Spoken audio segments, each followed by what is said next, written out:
కర్ణ versus Dharmaraju. దానగుణంలో ఎవరు గొప్ప? ఇదే డౌట్ మహాభారతంలో కొంతమంది ఋషులకు వస్తుంది.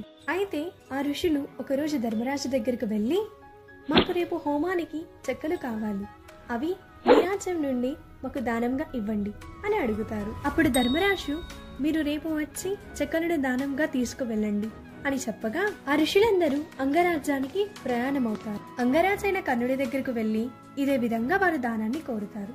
అప్పుడు కర్ణుడు, మీరు రేపు వచ్చి దానాన్ని తీసుకువెళ్ళండి అని చెప్తారు. అయితే ఆ రోజు రాత్రి ఆ ఋషులు వారి తపశ్శక్తితో ఇంద్రప్రస్థలోను అలాగే అంగరాజ్యాలలోనూ వర్షాన్ని తప్పిస్తారు. తర్వాత రోజు వారు ధర్మరాజు దగ్గరికి వెళ్లి దానం అడగగా అప్పుడు ధర్మరాజు, నన్ను క్షమించండి, నిన్న రాత్రి వర్షం పడినందున మా రాజ్యంలో ఉన్న చెక్కలు మరియు పెద్ద పెద్ద చెట్లు అన్ని తడిచిపోయాయి.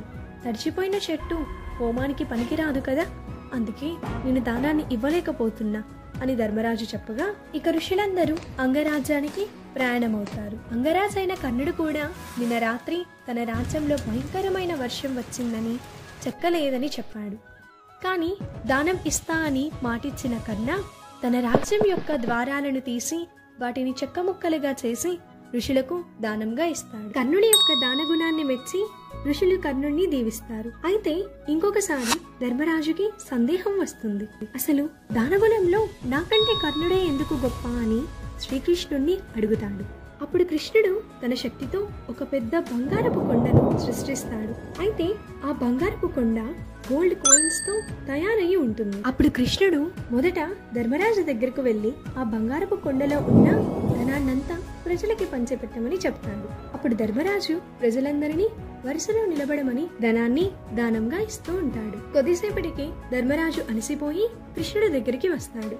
అప్పుడు కృష్ణుడు, ఏమి బావా, ఎందుకు ఇలా అలసిపోయి ఉన్నావు నీవు అని అడగగా అప్పుడు ధర్మరాజు, కృష్ణ, ప్రజలందరికీ నేను ఈ విధంగా దానాన్ని పంచిపెట్టలేకపోతున్నా, వచ్చిన వారే మళ్ళీ మళ్ళీ వస్తున్నారు అని చెప్పగా అప్పుడు శ్రీకృష్ణుడు, కర్ణ, నీవు వెళ్ళి దానం చేయి అని చెప్పాడు.